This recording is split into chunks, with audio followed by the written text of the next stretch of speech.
Und während ihr noch die Fragen beantwortet, möchte ich auf der einen Seite Joan vorstellen, der hier mit dabei ist. Very welcome, Joan. I'm very happy that you're with us. Thank you very much, Peer. It's my pleasure to be with all the German friends. That's great to hear. Wie ihr hört, schalte ich dann auf Englisch um, wenn wir mit Joan reden, weil Deutsch zu sprechen mit Joan wäre eine sehr große Herausforderung, genauso als würde Joan mit uns auf Katalan reden, was, glaube ich, für die meisten von uns eher unverständlich wäre. We can try. Auch mit dabei ist Christoph Schönegge, hallo, Diplom-Sommelier und einer der wichtigen Vertriebler oder der wichtige Vertriebler bei der Firma Deuna, wenn ich das richtig sehe. Wir geben uns Mühe. Super. Jetzt haben fast alle die Umfrage beantwortet.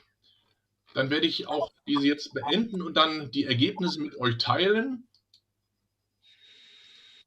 Also, 68% der Teilnehmer sind Profis aus dem Bereich Wein- und Getränkehandel. Es sind andere Profis dabei, Freelancer, Berater oder auch aus der Gastronomie und auch private Weinliebhaber. Die meisten sind alleine da, aber auch Gruppen von 3, 4 bis zu 5 oder 5 und mehr Leuten sind dabei, was natürlich schön ist, wenn man sich in so einer Gruppe wieder zusammenfindet und dann gemeinsam auch verkosten kann. Erfahrung mit Weinen aus dem Terra Alta allgemein, ganz wenig Erfahrung bei 32%, gar keine Erfahrung bei 26%, bei 26% aber auch umfassende Erfahrung, umso schöner, dass ihr dabei seid. Ich denke, so eine Erfahrung kann man dann auch gerade im Gespräch mit dem Winzer nochmal sehr schön auffrischen und nochmal vertiefen. Hier sehen wir auch die Erfahrung mit den Weinen von der Edetària selber. Ist natürlich auch umfassende Erfahrung, 32%, keine Erfahrung, 32%. Ich denke, die meisten, die Erfahrung mit Weinen aus Terra Alta haben, kennen eigentlich Edetària, weil es eigentlich das renommierteste Weingut dort in der Region ist. Sehr schön ist, dass über 50% der mitverkostet. Sehr spannend, auch dass die andere Hälfte nicht mitverkostet und trotzdem dabei ist. Was natürlich super schön ist, dass ihr euch einfach diese Zeit nehmt, hier mitzuhören, mitzumachen und auch sicherlich gleich Fragen stellen könnt.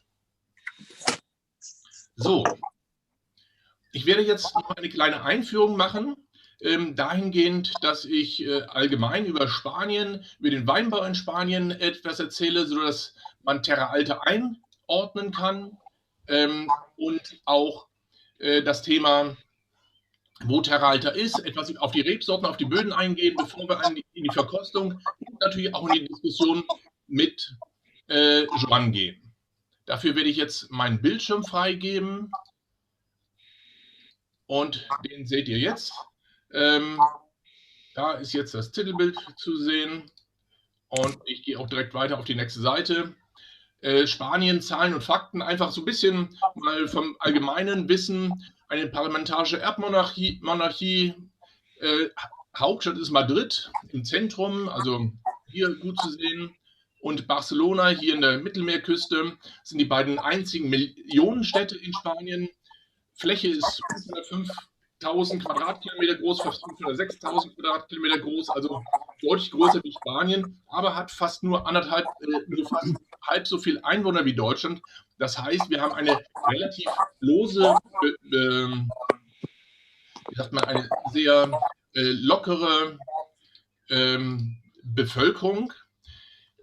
Aber wir haben natürlich auch die Bereiche wie in Madrid selber oder Barcelona, wo es sehr verdichtet ist. Also man sieht es hier auch sehr schön, bis zu 755 Einwohner je Quadratmeter. Dafür gibt es halt auch sehr ländliche Gebiete, wo man fast keine Leute findet.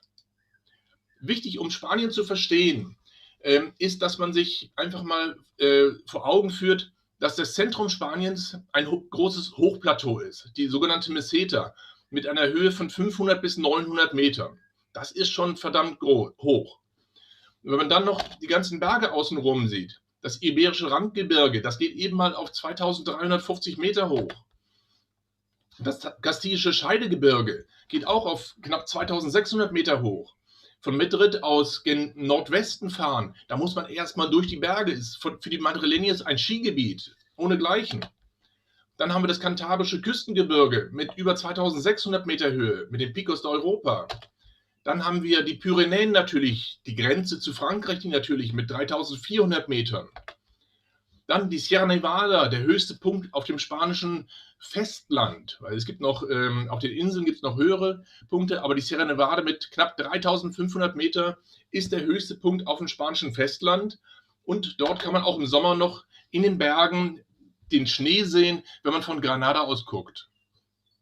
Spanien ist damit das zweithöchste Land Europas mit einer durchschnittlichen Höhe von etwa 660 Metern über Meeresspiegel. Man merkt es meistens nur nicht, weil wenn man nach Madrid einfliegt und dann gen Süden fährt, hat man einen kleinen Hubbel, über den man fährt, aber das ist halt alles eine Hochebene hier. Die Bergketten schirmen die Meseta ab, dadurch gibt es halt sehr hohe Niederschläge in den Küstengebirgen durch die aufsteigenden Winde und der Faktor Höhe im Zentrum sorgt dafür, dass man sehr kühle Nachttemperaturen hat. Und durch diese Vielfalt an Klimabedingungen haben wir auch sehr unterschiedliche Weinstile. Zu den Klimabedingungen hier nochmal eine kurze Übersicht.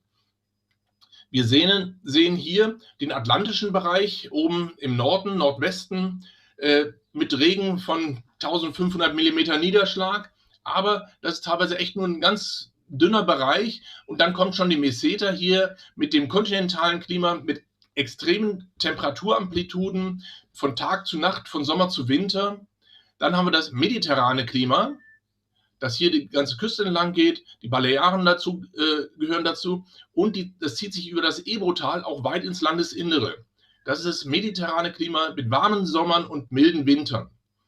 Und dann haben wir hier unten noch die heißeste Region, wo es dann auch mal 47 Grad und mehr werden kann in den ganz heißen Sommern. Wichtig ist aber, dass dieser dünne Bereich hier am Rand wirklich nur ein schmaler Bereich ist. Und sobald man etwas ins Hinterland fährt, kommt man in die Höhe und sofort wird das kontinentale Klima deutlich spürbar. Spanien hat weiterhin die weltweit größte Anbaufläche, obwohl es nur noch knapp 960.000 Hektar sind. China ist groß am Aufholen, also es wird wahrscheinlich in einigen Jahren so sein, dass China weltweit die größte Rebfläche hat, aber ja, Spanien ist weiterhin dabei. Davon sind 580.000 Hektar für Qualitätswein klassifiziert und die Öko-Rebfläche beläuft sich auf 84.000 Hektar, wobei ich davon ausgehe, dass sich diese Zahl inzwischen deutlich erhöht hat. Dann gibt es die Landweingebiete und die DOPs, wobei die DOPs sind unterteilt in Vino de Calidad. Die findet man eigentlich in Deutschland auf dem Markt extrem selten. Dann die klassischen DOPs, DOs, 67 an der Zahl. Dann gibt es die 2 DOCs, also Rioja und Priorat, und die 19 Vino de Pagos. Vino de Pagos sind ja einzelne Denominaciones, in der Regel außerhalb der normalen DO-Gebiete. In Katalonien ist es etwas anders. Da haben wir eine neue Regelung, die nennt sich Vide Finca. Das sind also innerhalb der DOs in Katalonien sind es spezielle Fincas, die eigene Bezeichnung haben, beispielsweise El Mas de Edetària Selectio, den wir auch dabei haben. Das ist also eine eigene DO schon wieder. Das sind diese 12 Vide Fincas, die es in Katalonien gibt. Da werden wir auch gleich nochmal drauf zu sprechen kommen. Spanien hat sich vom Weinbau in den letzten 25 Jahren deutlich verändert, durch geänderte Konsumgewohnheiten, durch neue Kellertechniken. Heutzutage sind knapp 180 Rebsorten registriert und in Produktion, davon grob die Hälfte als weiße Rebsorten und die andere Hälfte als rote Rebsorten. Die Verbreitung internationaler Rebsorten, also wie Chardonnay, Cabernet, Merlot etc., beläuft sich weiterhin auf unter 10% der Gesamtrebfläche, ist jedoch steigend. Gefühlt ist dieser Anteil höher, weil auf den Qualitätsweinen, auf den DO-Weinen die Namen oft erscheinen. Aber wir dürfen nicht vergessen, dass in Spanien natürlich auch eine große Menge an Wein produziert wird, der nicht als Flaschenwein vermarktet wird. Kommen wir zur DO Terra Alta. Wir sind also in der Region Katalonien, hier als Europa. Da unten haben wir Katalonien, die Grenzregion zu Frankreich. Das ist Catalunya. Da liegt die Region Terra Alta. Gehen wir mal ein bisschen näher rein. Hier haben wir Barcelona, Tarragona. Also Terra Alta ist die Grenzregion, die gerade noch in Katalonien liegt. Und wir sehen auch deutlich, nicht am Mittelmeer, sondern im Hinterland. Weil Terra Alta heißt ja auch übersetzt das Hochland. Und das Hochland der Terra Alta wird von Bergketten auf der einen Seite, vor allem hier unten im Süden, und auf der anderen Seite vom Ebro umgrenzt. Mediterran mit deutlich kontinentalen Einfluss. Also wirklich auch diese kurze Entfernung. Wir haben zwar noch Mediterranes, auch gerade durch den Ebro, der hier vorbeikommt, aber die Berge hier schirmen das Mittelmeer wieder ab und dadurch haben wir auch wirklich dieses kontinentale Klima. Und hier sehen wir noch näher dran, hier ist Terra Alta, hier haben wir den Park Natural Ports, das ist ein Gebirge und der hält den Regen ab, der vom Mittelmeer herkommen würde. Einfach so ein bisschen als Orientierung. Hier beispielsweise ist Falset. Falset liegt in Montsant und direkt neben Falset ist auch die Region Priorat, die ja viele Leute auch kennen. Also letztendlich auf der anderen Seite vom Ebro, ganz in der Nähe von Priorat, von Montsant, ist diese Region Terra Alta. Hier fließt der Ebro lang und hier haben wir diese Region Terra Alta. 12 Bodenarten gibt es, vor allem lehmige Kalkböden mit Kiesauflage. Das Ganze auf einer Höhe von 350 bis 550 Metern etwa. Hauptrebsorten sind Garnacha in den Variationen Blanca, also weiß, Negra und Peluda. Zu denen komme ich gleich auch nochmal. 90% des in Katalonien produzierten Garnacha Blancas kommt aus Terra Alta und 30% der weltweiten Produktion von Garnacha Blanca kommen aus Terra Alta. Also Terra Alta ist wirklich die Region, die sich mit dieser Rebsorte Garnacha Blanca etwas auf die Fahne geschrieben hat, möchte man sagen. Ganz kurz zu den Böden. Auf der einen Seite haben wir die Panalböden. Hier oben sieht man den Namen. Panal, man sieht es auch immer auf der Rückseite der Etiketten von Edetària sind die Böden mit aufgeführt. Es ist eine versteinerte Sanddünenböden aus dem Quartär. Hier sehr schön auch im Schnitt zu sehen. Dann haben wir die Tapasböden. Das ist das, wo der Christoph auch davor sitzt, wenn ich das richtig sehe. Hier sieht man sehr schön die unterschiedlichen Bodenhorizonte. Es sind schlammige Böden mit Tonmaterialien. Dann haben wir den Tapas Blanc, also den weißen Tapas, flache Böden mit Mergel, carbonhaltigen Fragmenten und zum Schluss noch Codols, also wirklich diese Kiesböden aus dem alten Flussbett, wo die Kieselsteine oben auf der Oberfläche deutlich zu sehen sind. Jetzt nochmal zur Rebsorte Garnacha, ein paar Zahlen. Garnacha in Katalonien wird insgesamt mit 5.837 Hektar angepflanzt. Hier auf dem Bild sehen wir auch sehr schön, dass Garnacha eine mediterrane Rebsorte ist. Also es ist nicht nur hier in Terra Alta selber, sondern auch in anderen Regionen, wo Garnacha angebaut wird, bis nach Frankreich rüber. Dort heißt es Grenache, aber die Rebsorte kommt aus Frankreich. Garnacha Blanca, die wichtigste Rebsorte ist natürlich Garnacha Tinta. Garnacha Tintorera ist zwar eine Kreuzung aus Petit Bouschet und Alicante, also Garnacha Tinta, wird aber eigentlich nicht wirklich zur Garnacha-Familie gezählt. Garnacha Peluda, kommen wir gleich nochmal zu, 66 Hektar. Und dann gibt es noch die fast unbekannte Rebsorte Garnacha Rojo, also die rote Garnacha mit 36 Hektar. Und von diesen 5.800 Hektar sind in Terra Alta 2.980 Hektar. Und im Vergleich dazu im Priorat 750 Hektar, Montsant und so weiter. Man sieht also, Terra Alta ist wirklich die Heimat von Garnacha. Und hier sehen wir es auch nochmal sehr schön, die 3 Garnachas, mit denen wir uns jetzt gleich befassen. Garnacha Blanca als erstes ist eine Mutation der Garnacha Tinta, entlang des Ebro-Tals und in Katalonien anzutreffen. Über die Aromen brauchen wir jetzt hier, glaube ich, nicht großartig sprechen, weil wir werden sie gleich im Glas haben. Aber körperreich, cremig, eher zurückhaltende Säure. Garnacha Peluda, auch eine Mutation des Garnacha Tinta. Man sieht es hier auf dem Bild, die Blätter haben eine haarige Blattunterseite. Und daher kommt auch der Name Garnacha Peluda. Etwas höhere Säure, dafür aber weniger Alkohol als der Garnacha Tinta. Und Garnacha Tinta, sehr stark im mediterranen Bereich vertreten, lange die meist angebaute rote Rebsorte Spaniens, sehr facettenreich, von viel roter Frucht bis hin zu blumigen Anklängen. Aber das Tolle, das Eindrucksvolle, was wir auch gleich bei den Weinen von Edetària sehen werden, Garnacha spiegelt sehr schön den Terroir-Charakter wider. Also Garnacha ist wirklich ein wunderschöner ja, Begleiter, um Terroir zu schmecken. Und das Schöne ist, aktuell erlebt Garnacha eine große Renaissance wieder. Ein paar schnelle Worte noch zu Edetària selber. Der Name des Weines, des Weingutes, stammt von Via Edetana, also einer alten Handelsstraße aus dem Römischen Reich. Und mit diesem Namen will Joan der mediterranen Kultur und die Geschichte würdigen. Hier sehen wir das Weingut auch etwas aus der Ferne. 2003 erbaute Weinkeller ist ein modernes Gebäude, das die katalanische Strenge auf der einen Seite mit modernem Design sehr schön kombiniert. Alle Elemente, also Weinberge, Keller, das Tal an sich, Pandols, Cavals und auch das Potzgebirge verschmelzen mit größter Achtung für die natürliche Umgebung, und das soll einfach dieses Szenario ergeben. Im Weinkeller an sich geht es dann weiter. Die Trauben werden von Hand gelesen, sodass die allererste Auswahl schon Weinberg erfolgt. Dann eine zweite manuelle Selektion findet auf dem Sortiertisch im Weingut selber statt.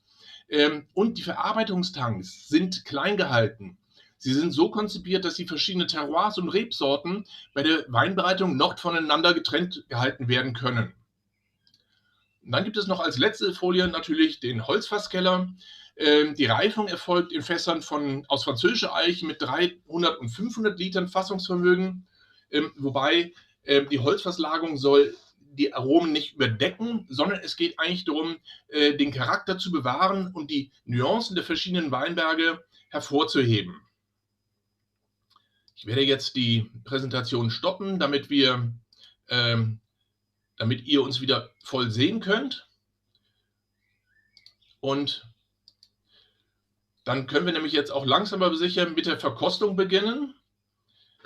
Ich würde vorschlagen, dass ihr alle mal den ersten Wein einschenkt. Und zwar der erste Wein ist der Terroir Selección Blanco. Ich blende das mal mit ein bei mir.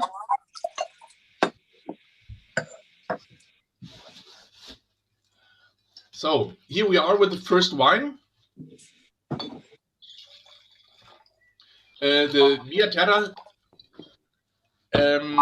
Selección. We are with not with a cuvée. It's a Garnacha Blanca pure, I would say, isn't it, Joan? Well, first of all, thank you very much for being here with all of you.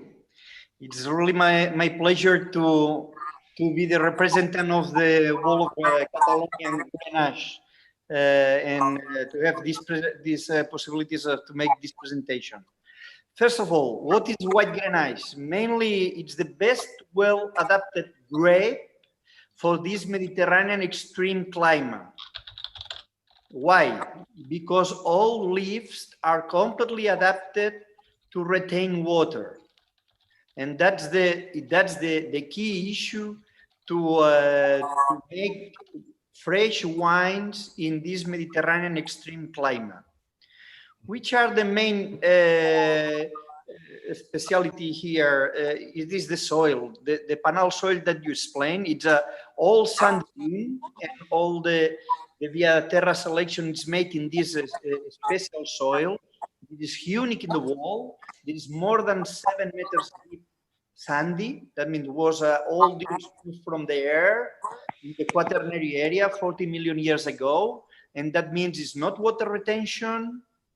That means the plants are obliged to go deep looking for the water, and they give us these special flavors. Well, first of all, which are the main aromas from the white Grenache? In terms of flowers, in terms of fruits, it's always white flowers, white fruits, but very special, very Mediterranean fruits and flowers. That means the first thing is fennel flower, anise flower.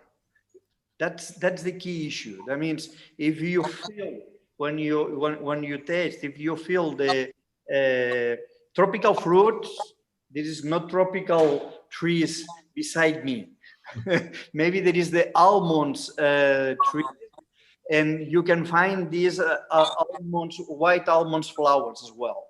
And in terms of fruitness, the main thing is the white fruits, a kind of white pear, and in evolution, it's a cantaloupe melon. This special sweet aroma from, and that is very typical from all vintages from this old Garnacha Blanca. They appear some petrol aromas as well. I mean, it's nothing to see with your Rieslings, eh? Sorry. It's another kind of petrol, but it's a very nice evolution. What I really like with this wine, it has this great balance between the fruitiness, but you also have this terroir touch, as if you were really tasting the soil. The mineralic is very expensive in this wine. So to feel the terroir more than other wines. Yes, as you explained in your introduction, Grenache is able really to show the land, and this Garnacha Blanca shows this minerality, this soil. And if sometimes I taste the old wines that my grandfather makes, was an enologist, and he makes some rancio wines. It was because the white Grenache is so structured that when you crush the grape, suddenly all the terminals required oxygen. And that was a hyperoxidation. It was a rancio wine. But right now that we control this oxidation, the only thing they left is something that already we'll find 100 years ago. That was the saltiness. Right now you feel the fruitness, you feel these sweet fruits, but when you take in your mouth, you feel this saltiness at the end. That gives the opportunity to the Garnacha Blanca to make a very special gastronomic wines, because there is this well-balanced saltiness that helps to eat with. That for me is a key issue from the white Grenache. The white Grenache must be always, maybe you can taste this one here like that alone, but it's a wine to eat with. Really, there are wines to eat with because they are so complex, so structured. But the key issue is always the main boon from the white Grenache is alcohol. Alcohol is sweet. Yes. But well managed, that means combined with a nice freshness, we obtain these full-bodied wines. That's the key issue. That means if you try to make a little bit more production per hectare, the problem is you obtain unbalanced grapes. That you obtain wines without freshness. Okay, and the key issue is the harvest moment. The harvest moment for a white Grenache must be minimum at 13.5 degrees in alcohol. And this is the moment that the white Grenache will express this full body. But of course, in terms of viticulture, we need also to obtain the freshness. And because we are in the Mediterranean climate, extreme climate, it's very difficult to find out. We can obtain with white Grenache and working very precise in the vineyard.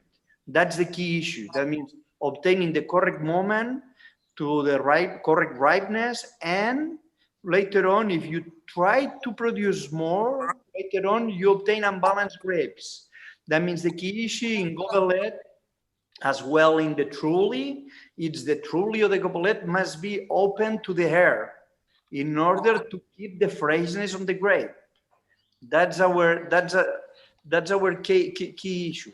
And as I told you, Peer, later on when we prepared the tasting 1 week ago, I explained to you that there are two winds.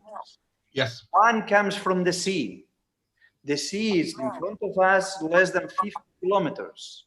And this line is called Garbi. And this is a humid air that arrives in our land. And at this moment, every evening, you can see the leaf of the vineyards that they open, they absorb the air, and this air comes from the sea and they brings this saltiness.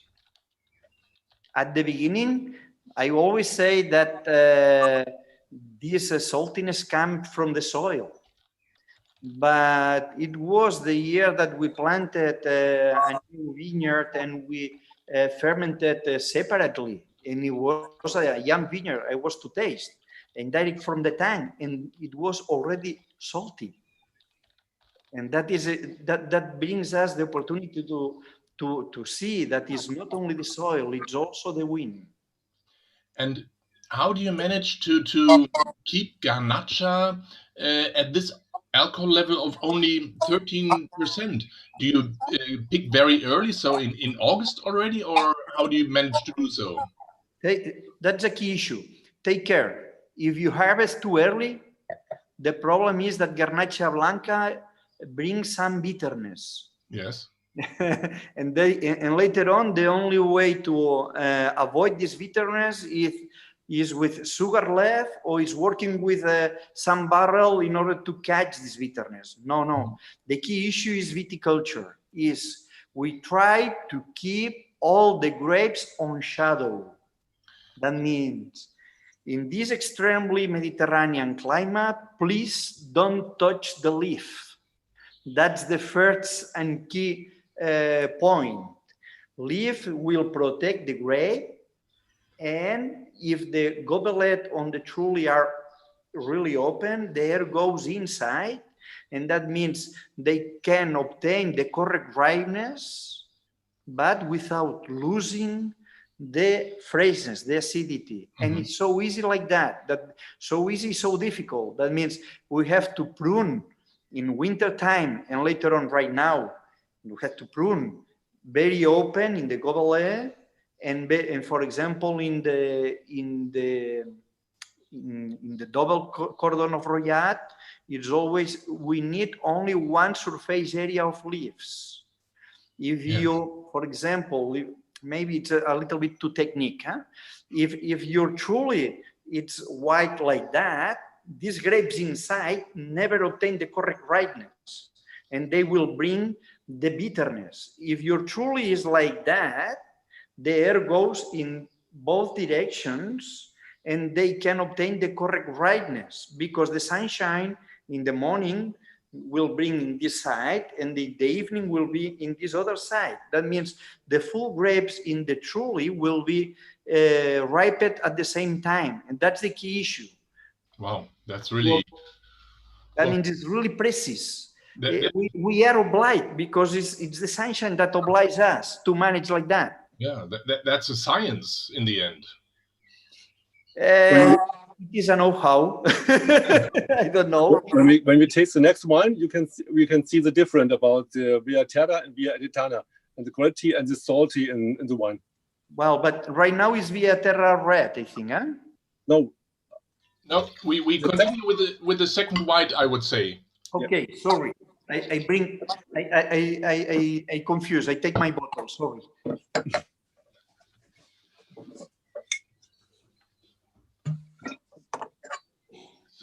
Also, entschuldigt, dass wir hier in Englisch reden, aber ich denke, das müsste eigentlich für die meisten von euch in Ordnung sein.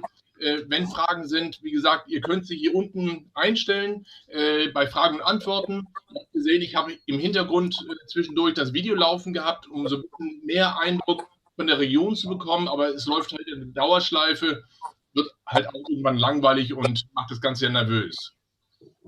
We're now changing to Via Edetària Blanco. So there we're with a cuvée of Garnacha and some Viognier. Sorks.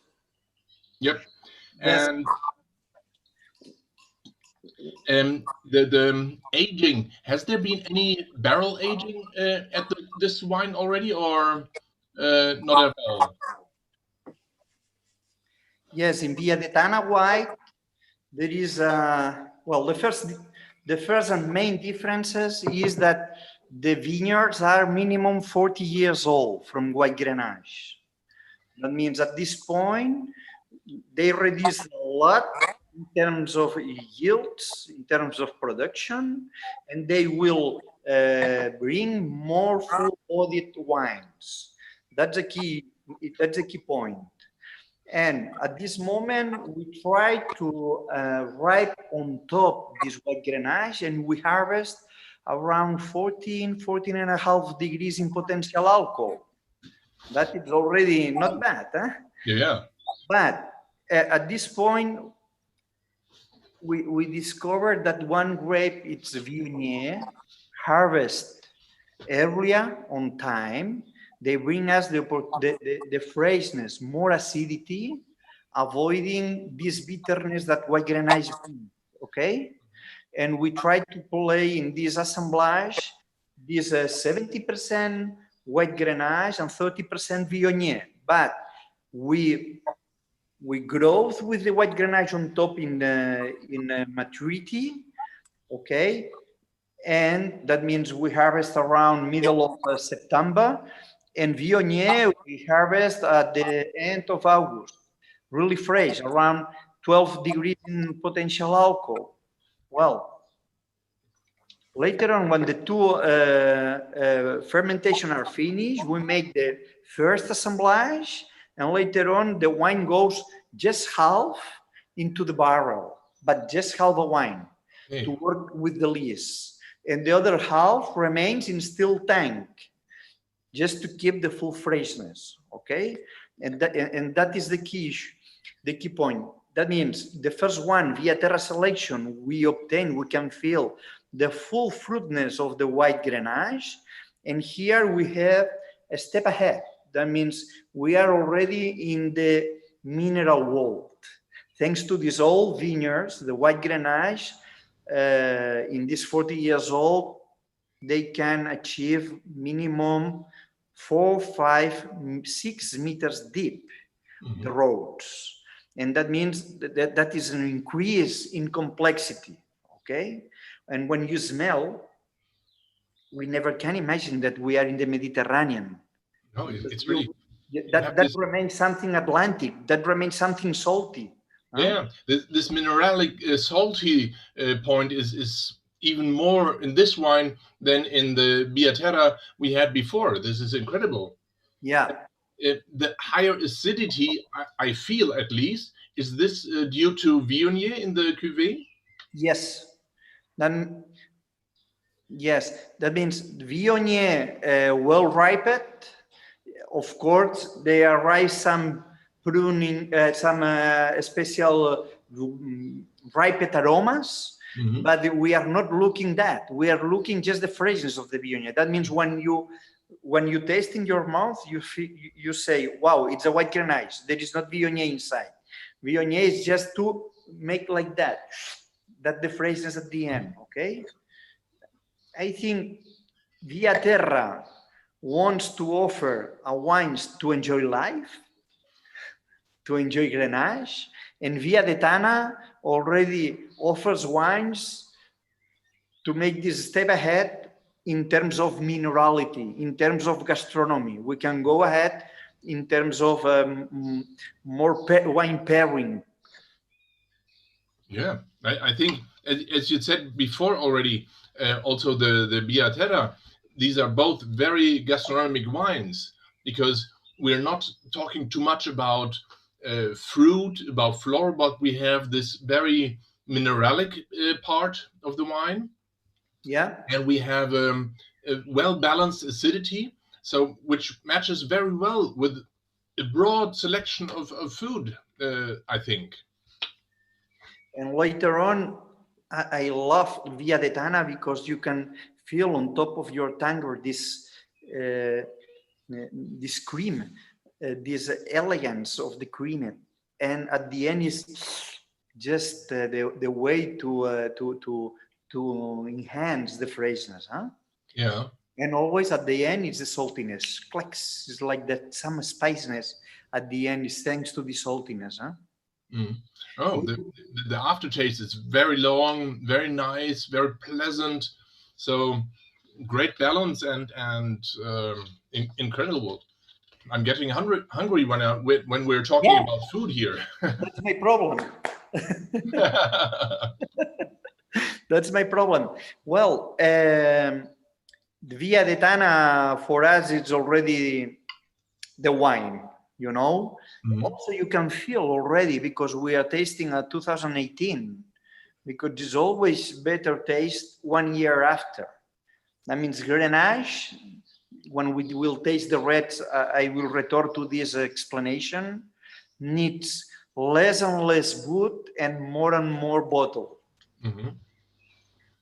When in times on the bottle, you can obtain some finesse that we never obtain with the wood in this aging time. That means for me, as you show, the picture of the wood, of the barrel rooms, all are 300, 500 liters, but less and less time putting the wines in the wood, because we feel that sometimes we lose something, and something important.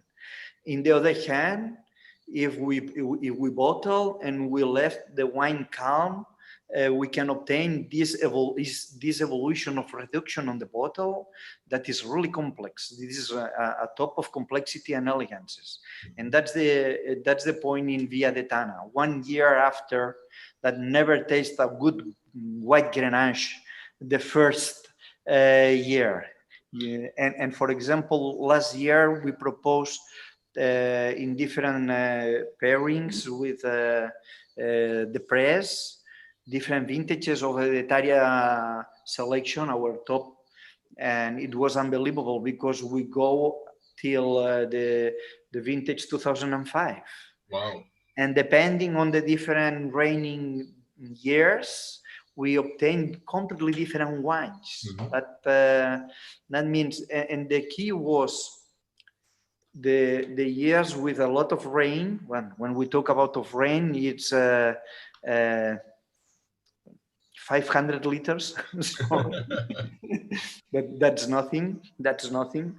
And but the regular is 300, 550 liters, as you show in your picture. And well, these average vintages brings more Mediterranean aromas, but less freshness. That means less difficult to make a good evolution, okay?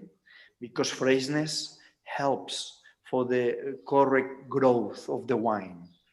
But these years, these vintages more fresh, brings less body, maybe less Mediterranean, but time to time they offers a very special wines as well. That means that's nice, because for example this year we will have the opportunity to make one of these wines fresh. Okay, John, how many bottles you produce from this wine, Via de Tana? Via de Tana white, we are around 40,000 bottles. And talking about special things, Garnacha Blanca is a varietal with a strong body. Could it be an idea to make something like an orange wine from Garnacha Blanca? Are you playing with that idea?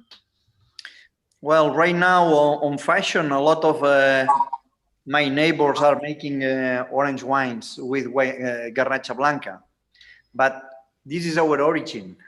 That means when I was child and we make wines with my father and my grandfather in the classic cellar, it was always brisat. That means orange wine. That means, but we put in the tank not only the skin, but also the steams. Ah, okay. So you really have a tough aroma.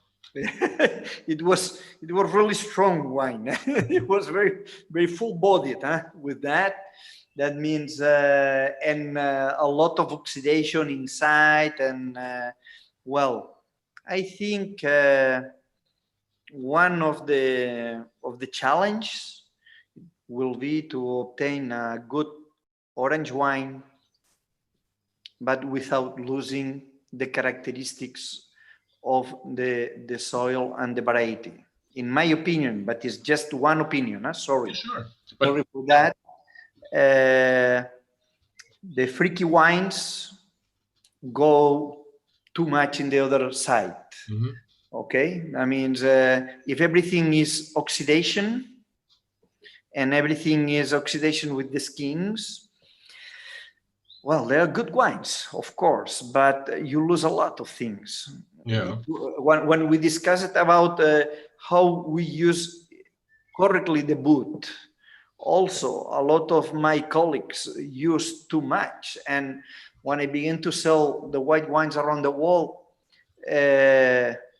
people say, oh, white wines from Spain, too oaked. Yeah? Well, right now that we obtain the correct balance, I think a lot of people, it's making very pure wines related to the grapes and related to the soils. Go to the other part, that means to the extremely hyperoxidation or hypermaceration with the skin. We obtain other aromas, but we lose a lot of this pureness, a lot of this character, of this minerality. And it's a pity. But the challenge, in my opinion, will be to obtain a good orange wine. We are working on.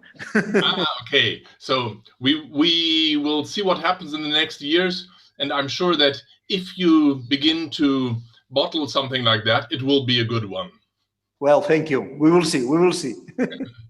Okay, let's switch to the Via Terra Tinto. Okay. Well, we just changed color. Yeah.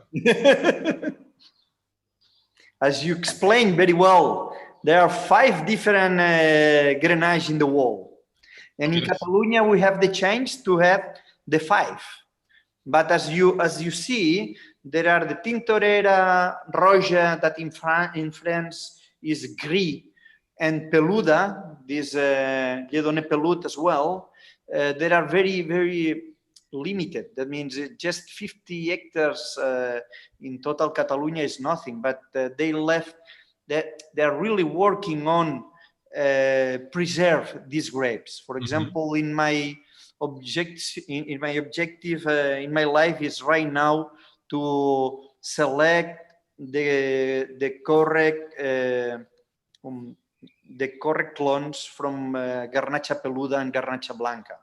Okay. Because there are only 66 hectares of Garnacha Peluda you show us, and we own 6 hectares. That means we think that we are obliged to obtain something about that and avoid that we can lose this grape, you know. Well, this is the Via Terra selection. It's 100% Grenache. Here in Terra Alta, we call this Grenache Garnacha Fina, but it's the regular Grenache. Why Fina? Because the grape is a little bit big. That means less color, as you can see. Okay. But in terms of aromas, it's the pure Mediterranean. That means it's this red fruits and black fruits. And as I told you before, in Via Terra selection wine, there are wines to enjoy life.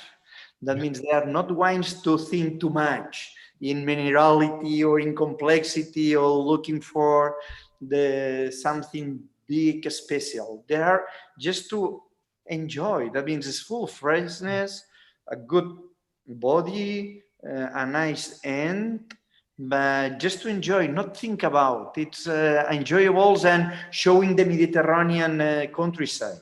But even if you say it's just a wine to enjoy, for sure, I agree. It's a wine to enjoy, but I think it also has quite a lot of character and personality. So I think you made a very nice balance between the two of the things, having character and balance and having the everybody's darling style. So it is not too special, not too expressive, but you have a wine which shows very nicely, and you wish to drink the second glass, the second bottle, because it's so agreeable.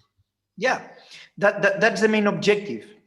That's the main objective. We go to the second bottle. Yeah. Christoph, always we when we explain to our clients, always say, yes, it's a perfect wine for the wine to the glass, but you will finish a bottle easily. That means you go only on the glass.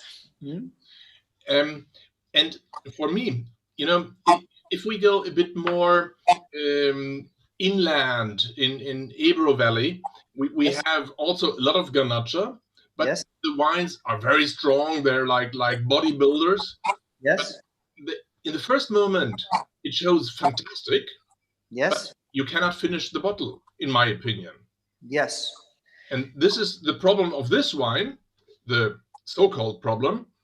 You finish the bottle far too quick because the drinkability is so great. Thank you. Yes, it's our main objective. We want that the people enjoy this kind of wines in an easy way. That means, but easy way don't mean a basic way. Means a singular way.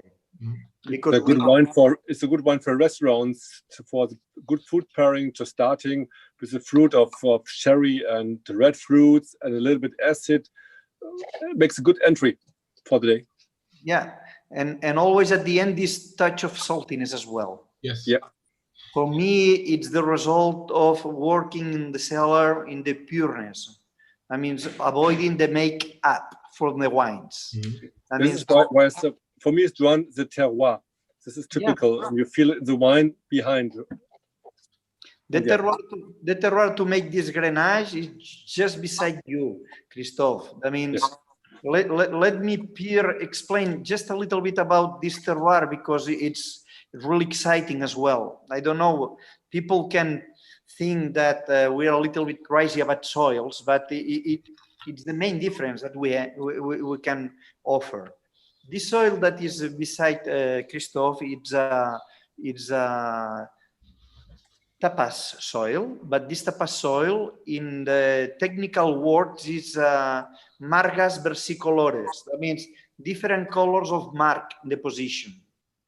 That means there are different marks, different labels of soils that they grow below the sea, because all the Terra Alta was a sea. Okay, and when this sea disappeared in some periods of thousands of years, the sea reintroduced again to the land, and that's the reason why there are these different colors of reds, blues, green. Is the period that the land was below the water, and because the land was below the water, these main minerals suffer a reduction, and that's the result of this color. And if we work with vineyards that are more than 30 years old, the roots goes deep and they obtain this complexity. That means there is magnesium, manganesium, oxide of fer in the middle. That means this is life. This is the soil. It's also a life part of our world, you know, and we have to obtain the maximum that these soils bring to us, and that's it's unique. That it's a very complex soil, and later on we have to respect in the cellar in order to offer pure. That's the way. Great. Thank you, Christoph. Yeah. This is really great balance, great wine. Even if it's your entry level, but entry level, which is not boring at all, which is just showing, for me, if a winery makes an entry-level wine or the basic wine with no good quality, it is a great risk, because the basic is the fundament of everything. And if you build a house on the fundament which is weak, what happens? It will break. So this is a perfect fundament to grow up better stuff on top. And yeah, I think let's look for the next one, the Via Edetària Tinto. Yes. To see what differences we can see with the next wine. Just to finish this, sorry, Pierre. Yeah. Just to finish about that, and about this explanation that you bring, is I remember one of my first trips to Deuna in Augsburg, and Ralph Kastner said, please don't show me the top wines. We suppose that you make really good top wines. Let's taste the entry. If you are able to make a good entry, we can continue to discuss. That is true, because in the entry levels we have to show also something special, because normally some entry levels are to make up wines. Yes. And well, this is the way, working with people that helps you to growth also in the ideas. For me, it's an entry wine with a lot of personality, with a lot of character. Entry wine would be something, would almost be not a nice word for the wine. For other wineries, it would be almost the premium wine. And but it shows that you start at a totally different level of quality than other producers would do. Thank you. So Via Terra is again a cuvée. We have Garnacha Fina, Peluda, and some Carniena in the cuvée, or no? Via Terra is just Garnacha. No, sorry, Via Edetària. Yes, Via Edetària it's Garnacha, both the Peluda and Fina, but mainly Fina, the regular Grenache. It's around 30% Shiraz and 10% Carignan. We can say that is a Rhone Valley assemblage. Well, also this is the old vineyards, more than 40 years old. That it's the moment, as well as the Via Edetària White, to show this step ahead, this a little bit more. That means normal the vineyards from Via Terra, they produce around 6,000 kilos per hectare, and for Via Edetària, because they are 20 years oldest, we produce around 4,000 kilos per hectare maxi. That is very low, but it's the way to obtain this complexity. Okay, that means Grenache is in the nose. This is in the entry. Shiraz, it's very nice because the middle month is very dynamic. And from the reds, I enjoy a lot the Carignan. Carignan always is fresh, always brings the possibility, some spicy notes at the end, some complexity at the end. But when we are in this extremely climate, Mediterranean climate, thanks to the Garnacha Peluda and to the Carignan, we can enjoy a good fresh assemblage, and that's the key. And well, really, it's a step ahead related to Via Terra. Via Terra is good, and here we go in a different level. That means it's very nice. Maybe it's not so expressive in terms of fruitness, but it's a little bit more complex. Already you feel some minerality. And later on in the month, sorry. The depth is incredible. You have it in the mouth, and it stays on your tongue, in your mouth for ages. And this Shiraz in the middle, it's this, in this wave that arrive, and later on is the Carignan that strength until the end, and it returns later on, all the fruitness. That means it's a kind of go and back. It's a kind of go and back. It's interesting. And let's pay attention to this structure. Huh? This is already very serious structure. That means for me, the bone of the body of the wine, it's very important to say, well, we are already in a serious way. Huh? It's not only fruitness, happy, and no. There we are really, it's a block. Yeah, it's a block that goes inside, but always with this freshness. Huh? It's serious, but it's also smiling. So it's a very positive seriousness. Yeah. And again, just like with the white wines and also with the Via Terra Tinto, the drinkability, the wish to take the next sip of the wine is very strong. And this is, for me, one of the best things wine can have to make the people continue tasting, continue drinking the wine. For me, the fruit of the palate going up and down, what Juan said, and with the acid and the salty coming back with the terroir. And this is very deepness. And it's not ganache monster, what you don't like it. It's elegant from the beginning to the end.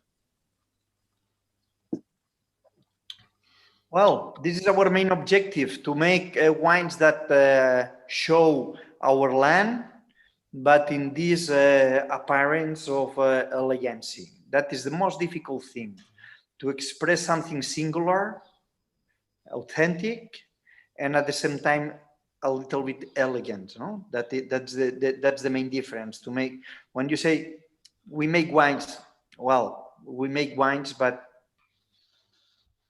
a little bit. I think this is one of the main points, that you are playing, or that you are working on elegance.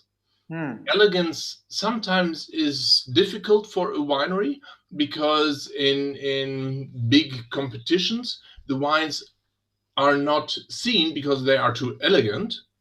But in the end, for us, for the people drinking it, for the people in the restaurants, it is much nicer to have an elegant wine than a blockbuster. Yeah. I like to say that elegant wines, sometimes it's so easy. Everything it's put in the correct way. That's elegance. That means it's not necessary to offer a blockbuster in your life, or in a muscle man, or very muscle everything. No. It's just not needed. It's just put in the correct way. And sometimes it's just one touch, one aroma, one finesse at the end. Some nuances in the taste. That is elegance. It's rather like a ballet. Yeah, you have the dancers, very nice, and everything in a very nice choreography. Yeah. Wow. I mean, something, you don't know what, but something works. Yes, it does. Easily. That's the key. And if I read that the wine has been for 12 months in French oak, the oak is almost invisible. It is just a nuance of everything. And this, again, is, for me, elegance. That is, I had three obsessions, more or less. One is bitterness, that I talked to you in the white wines. That means that I can't with bitter wines. Another one is oaky wines. That means oak must be there, but in the correct way. in the final is the freshness. That I think that in these three words we can say how Edetària make the wines. That means finesse, not oaky, but well balanced, and fresh. I think that the common denominator for all the wines in Edetària is that. Well, yeah. Let's switch to the next wine, which is the, let's see if I have the right, the Edetària Selectio. yes. So we're back to we're now mainly at Garnacha Peluda. Yes. Then some Garnacha Fina and un tocco de Carigno. Yes.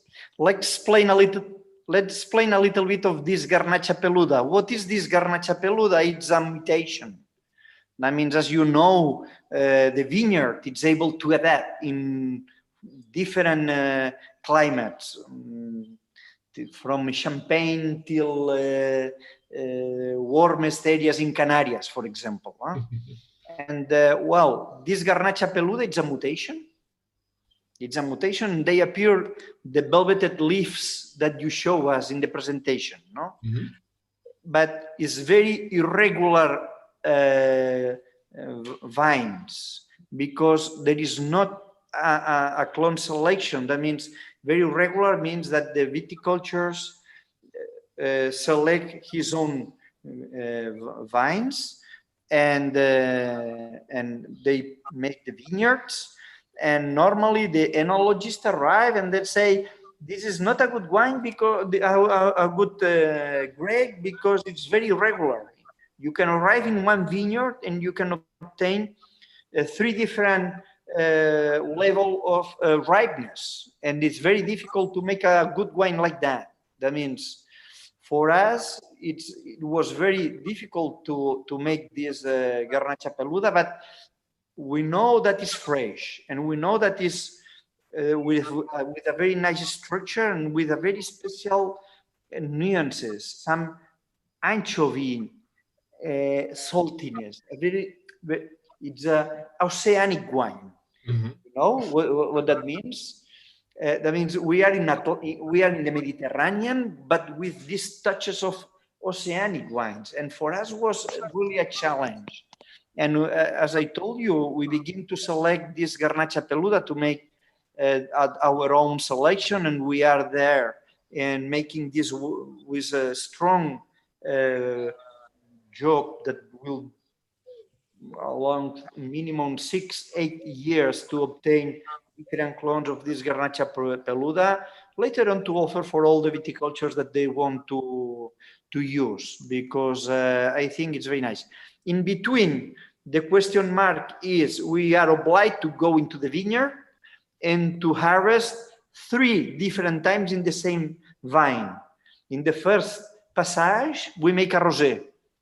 Okay. The second passage, we make the Via Edetana, and we only left the small grapes and to make Edetària selection. And we are the honor that this year the government of Catalonia select the 12 wine, if Vino de Finca that you told. Mm-hmm. Before, and Edetària selection is Vino de Finca. That means it's a single plot. That is a wine that comes from a single plot, and they offer very special. They show the on the top the area. That means the Vinos de Pago in the rest of the Spain. There are also single vineyards, but they are not obliged to work in a denominación de origen. Vino de Finca in Catalonia, we are obliged to be in a denominación de origen. That means we are obliged to be there, and the wine must show the top that a denominación de origen, in this case Terra Alta, can offer. And there are just 12 wines in the total Catalonia, and this is the Edetària selection. It is this 60% of Garnacha Peluda, And it's the only one in Terra Alta. It's the first and only in Terra Alta. Yep. This shows again that you are a pioneer there. Well, yeah. Yes. Yeah, not better, not worse, just like this. No, but I think this is really a wine with a fantastic balance of all things I look for in a wine. You have minerality, you have structure, you have fruitiness, you have this herbal part, then you have this more salty part again. So it's really great. And now, if I imagine okay, today is not the big summer day, but a barbecue outside with a top, some meat on the grill, then you have this wine. Oh. Yeah, it's a terrible moment to begin to talk about food. Sorry. but for me, very important is the salty feeling in the beginning of the palate, and then the fruit coming, and it's very long, and there I feel the wine is very close, so it can age long time in the cellar, or you can drink it now. This is very good. We are right now with a vintage 2016 that it's right now in a wonderful moment to enjoy. But in 17 you produce this wine. In 17 you produce this wine also. Yes. Okay. We are ready to bottle tomorrow. Okay. Well, just a small detail. Huh? Yes. Yes. In my opinion, they offer these Mediterranean aromas. These herbs, this garlic forest, these herbs, so complexity, and that is thanks to the Garnacha fina. Okay, the Garnacha Peluda, it's more this wild touch, and these wild aromas. Okay, and at the end there is a vineyard of 94 years old Carignan in this soil that is completely white. It's limestone, very poor. The production is less than 1 kilo per vine, of course. I mean, it's nothing. Some years it's just 2,000 kilos per hectare, but they brings this freshness and this complexity at the end. I mean, I think that the Garnacha is really good, but the couple with the Carignan, it excels. It's something different.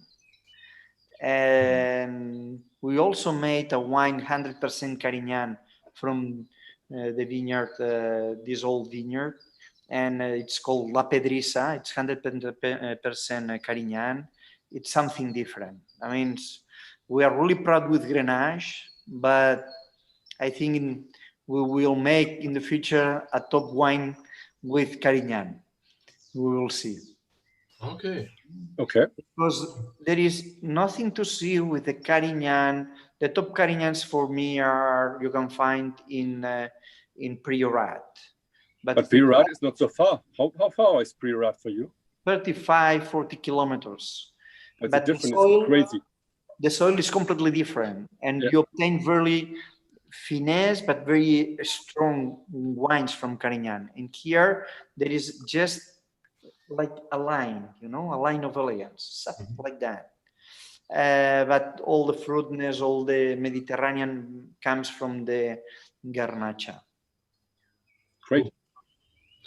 So let's ask our viewers, are there any questions? So if you have questions which have not been answered so far through our discussion, the first question is coming in.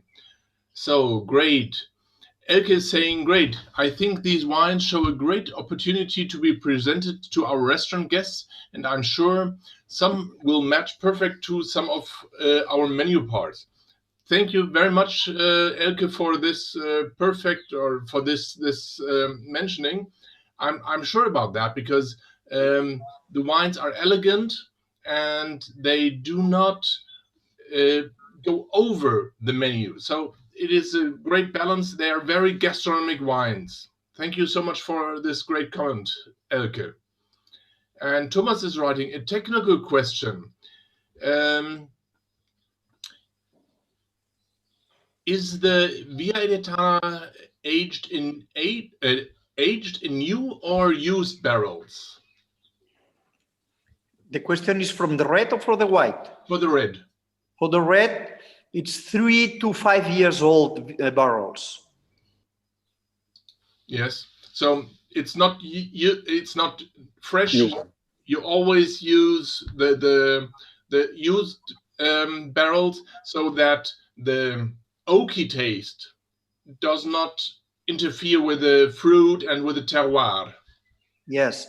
The point is that we use for the first and second year, normally the wood is really marking the wine very strong. And there is a small secret for all of you. We try to use the first year with the white wine. That means white wine allows us to velvet the barrel, the wood. Okay. I mean, the first impact of the wood, it will be never in the in our red wines. Okay. That means for the Edetària, it's first year, second year wood, and later on they goes to Via Edetària until 5 years, sometimes more. It depends on each barrel. Because the same tonnelier and the same kind of barrel, sometimes at 4 years you have to fire, and sometimes they grow until 7, 8 years. Nobody knows why, or never totally explained. But it depends on the cut, it depends on the toasting, it depends on a lot of things. But always the toast that we use is very special. We try to avoid the makeup. That means we try to make a very soft toast in terms of appearances to the wine. Okay. Okay. Yeah. Stefan is asking another more technical question. Do you use for fermentation wild yeast, or do you add yeast? For Edetària, it's wild yeast, and for Via Terra selection and Edetària is the selected yeast, but always without important impact in terms of primary aromas. Because if not, you lose the minerality. But because we are working in real high alcohol, we need some selection to finish the fermentation. Okay. And but for the Edetària selection, we already use the wild yeast, but we are also in this part improving a lot, because we are making some selections which, well, let me just briefly for the people that is really interested in yeast. Well, in one plot they can be 100 or hundreds of different yeast, and if you make a pressurage of some grapes to make the pied de cuve, okay, to make the fermentation, how you assure that this fermentation it's started and finished with the best yeast in terms of developing the fermentation, the aromas, and respecting everything? You can't. That means the only way is really making a mapping of the yeast of one plot. And one important issue, the yeast are related to the soil, not to the grapes. That means a same soil with white Grenache or red Grenache, the mapping of the yeast that you can find in this plot is the same. But if you move to a different plot, this plot will be different because the yeast fly, okay? And they stay in the soil because the character of the soil, not because the character of the grapes, okay, of the variety. That is a very important point. That means we are selecting right now the autochthon yeast related to the soils that you present, Peer. Wow. And I will be able to introduce to you some wines already fermented with this yeast. But first of all, mapping hundreds of yeast and looking on the microscope, and depending on the morphology, you select, you make a mapping, and you say, these are more or less this group, more or less these forms, these ones, these others, these ones, and these ones. And later on, you make micro fermentation with one in this point, in this map. And later on, you observe what's happened with. That is a good selection of natural yeast. Selection of natural yeast going into the vineyard, pressing with your foots, and making a natural fermentation, that is not natural yeast. That is the spontaneous fermentation, but with nobody knows if you finish will be or not. Okay. Well, sorry, I'm very romantic. I'm very proud with my soils and my grapes, but I'm also engineer, agronomist engineer. That means I like to manage some small details, and I leave some spontaneous things also to obtain complexity, but not. But I can assume some risks, but not others, and that is my view. And this is not perfect, huh? I know, and some. We're all humans, and humans cannot be perfect. But for example, what I have learned when I got to know you and we were talking, you took over in the end, or you built up what your grandfathers have been doing. So respecting the nature, looking back to the roots, to the terroir, and this is something in the moment which is it is modern, at least in Germany, but which is very important, I think, to respect the past, but also look to the future. Yes, that is the only way. That means if you want to be authentic and different, you have to respect your origins. And origins is your climate, it's your soils, it's your autochthon vineyards, and also it will be our autochthon yeast. But controlling which autochthon yeast you are working with. And it's very easy to say I'm making this spontaneous fermentation like my grandfather did. Huh? But what about the vineyards? Why the enologists? There is a very small group of enologists talking about grapes, about the vineyards and the selection of the vineyards. They go to the Nurse and they buy one Grenache, or they buy one Cabernet, or they buy one Carignan. But where comes from this Grenache? This white Grenache comes from Italy, Cananau, or comes from French South, or comes from Terra Alta. And this white Grenache coming from the French South, it will be the same phenotype, the same expression of the genetics after hundreds of years working in Terra Alta or working in Ribes Altes or Roussillon, or they will be a kind of adaptation to this area. That means that we have to pay attention at these important things, that is vineyard, that is soil, more than yeast. Sorry.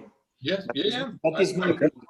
I absolutely agree, because the microclimate, the terroir, which is including the winemaker, the microclimate, the soil, this is by far more important, but it can be covered by a yeast which just covers and makes a certain, or which pronounces a certain type of aroma. Yeah. But that would be makeup. Well, look at this.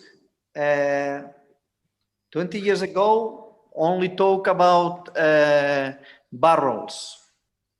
Right now, everybody on fashion tries to talk about special cuve, ceramic, amphoras, cement, all the granite, plastic. There are full of range of different recipes to make the wine. Okay, and right now also they're talking about yeast, and nobody talks about the vineyard, about the vines. For me, it's a key issue. You have to put our focus on that. It's one of the most important things. And you say another one, Peer, is the know-how. That means it's in your area. Always the thing was that you have to try to understand why.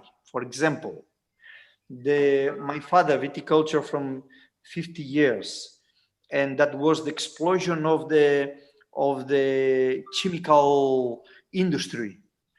And sorry, the consultants try to explode and to say you have to put this product on this product and this other product. And well, the last 15 years, I put nothing in my vineyards, nothing.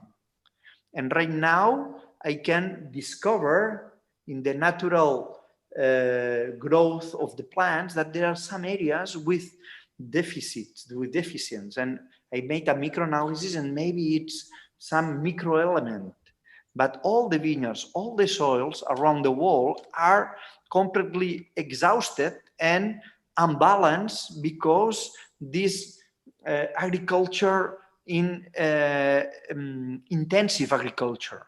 Okay, and right now we try to work in a different way. Suddenly you can perceive when you are working on the vineyard that they arrive birds that they disappear from years, and suddenly they arrive. And why they arrive?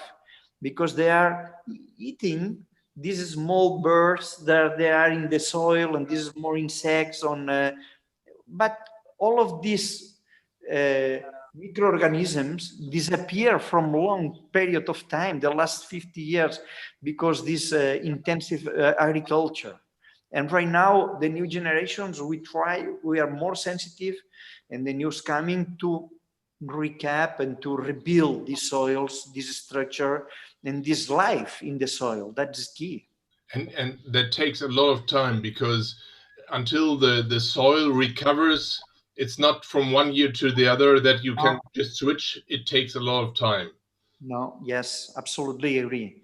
But it recovers, eh? It's able to recover, eh? That's the key. We have to do it, and that's what Elke is just writing. She's writing, I like your philosophy, Joan. She really likes the way you are doing the things. There's a nice question now coming in from Stefan. I told earlier that you use little fermentation tanks.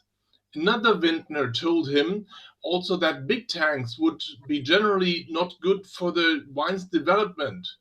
What do you think about this? It's true. That means the practice is, the knowledge is just one tank fermenting. It's just following one fermentation. It's easier to work. Well, here in Edetària, we are fermenting in 300 and 500 and 1,000 liters and a lot of the small receipts, but it's the same quantity of work for a small 300 liters fermentation that for a big tank. Because the follow-up is the same. That means you have to follow everything. And yes, when we work with a more or less big tanks, there is a inertia development inside the tank that there are different fermentations in the same tank. Wow. And different developments in the same tank. And I'm talking about my biggest tank is 50,000 liters.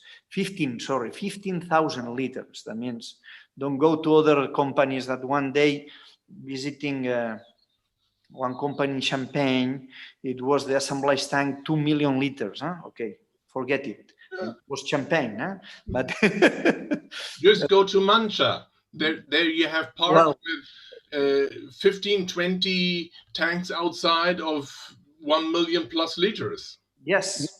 And well, in these tanks, there are different developments in different labels, depending on the concrete temperatures and ecosystem in this part of the tank. And also, if you try to make the homogenization, we never obtain in these big tanks. In the other hand, when we work with a small tank, just putting something to remove, like the batonnage, it's everything is homogeneity, and you can develop yourself far away, better small and small, but more work. Sorry. A lot more work, but in the end, as we have tasted, the product is by far better. But we are working per 60 hectares Edetària, on hectares and just a few rented, but in total 60 hectares, and we are more than 100 different plots. Oof. And we try to ferment these plots separately just to obtain these nuances from the soil and from the differences. And later on, it's a time to say, well, we make our first assemblage before go to the booth, before go to the élevage, no? Before to the aging time. Mm-hmm. Because if not, you make one tank of 3,000 liters and you put in 10 different barrels, and it's the same wine, but you obtain 10 different wines. Because each barrel develops himself, his own inertia. It's unbelievable. And it's passion as well, because sometimes you discover something special. You say, wow, and why? And why? You say, I don't know. ¿Por qué? ¿Por qué? Ni idea. No lo sé. I don't know. But that is the mystery. This is the things which probably will never be discovered why it happens, but it happens. And it's good that it happens. And sometimes these special barrels are bottled as cuvée spéciale or as barrel selection. For once, no? Maybe for once. Why not? Because if you feel that there's one barrel which has developed in a totally extraordinary way, why not do it? But why not? You know, in Germany we have this thinking that a wine always has to be one varietal, one vineyard, and so on, is the best one. But cuvées can be much better sometimes, like a chorus, where you don't hear the single voices, but the chorus is giving much more expression, like a chorus of different grape varietals.